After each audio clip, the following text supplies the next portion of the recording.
But there's one thing I think we overlook as believers frequently, which is the Holy Spirit.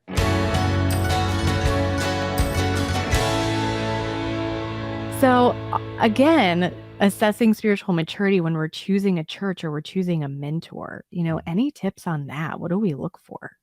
Yeah, when you're looking for a church, that's a tough one. Finding a perfect church, it's just not going to happen. So what I'm looking for is a healthy church. Mhm. And healthy churches typically have healthy leaders, people that are okay with themselves. And again, living in the age of social media, we have websites we can go to. And I like to go on to church websites and look at their about section so Mhm. we can pick up on language, what's important to them. Then also, they'll routinely post their sermons online. And so Mhm. you can go to YouTube and you can get a feel for the people that are within that church, especially for the sermons. And if you hear language that is triggering or language that is not quite loving, well, that can kind of reveal the heart of the person that is presenting. And then the ethos of the church is going to pick up on what the pastor's saying as well. And Mhm. you're going to be stepping into a potential landmine if people are not emotionally healthy. So there are some ways to look for those things Mhm. online. But when you go to the church, if you decide to go to the church, again, listen to what people are saying, what they're not saying. Are they engaging in conversation just because they have to? Or are they engaging in conversation because they see a beautiful soul in front of them, a person that is valued by God, and they're being a representative of this church on Mhm. that behalf? Mhm. I think of, well, when I'm thinking of different indicators of someone's spiritual maturity, one thing that I know I look for is humility. Mm. That's something that, because lots of pride and unhealthy leadership. I know, Mm. especially if you're talking if we're going all the way and we're saying a cult leader, there's a lot of pride. It's necessary to be a good cult leader. You gotta be a really prideful person. That'd be on the resume. You gotta have a lot of pride to think you're the only one that's got it right out there throughout history. So, that's something certainly that I'd say, I look for is there a humility in conversation? Not where anyone's getting run over. People know what they know. But that's one of the things, yeah, I like to check for is, hey, is there that openness to conversation? And, oh, you know what? That's a good point. Maybe I could think about that. Or maybe that, didn't come across quite right. Or just that kind of welcoming presence with someone, that ability to talk with them. Yeah, and also I'll add to what I was talking about there, which is in relation to what you just said. It takes a long time, more than just one meeting or one glance Mm. on YouTube or websites.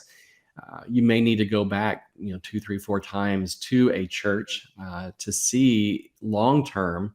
Are they who they pretended to be, or are they actually who they were when I met them the first time? Mhm. It's just like, when you're meeting people, it takes a while to see if it's a pretense or if it's actually who that person is. So it takes a while. You have to watch people for a time to see if that's really what's going on beneath.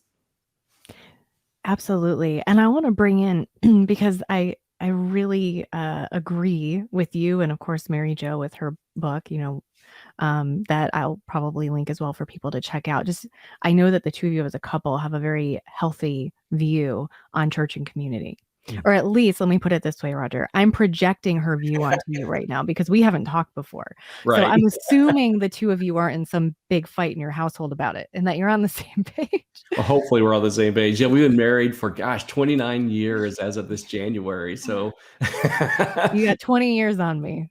We just hit 9. So congratulations. Yeah, we thanks. align. We definitely align. And we talk Yeah. about this every morning at coffee. So yeah. Yes. So we know we're not gonna go find this perfect situation. And so while we're trying to assess for things like emotional health, spiritual maturity in the group congregation we're checking out, what does grace look like? What does reasonable look like? How do we bring that into it as well? Mm. Well, now we're into some an intuitive areas.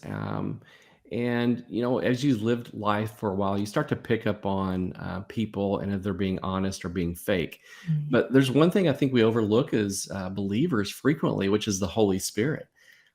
We can go into that morning, experience it.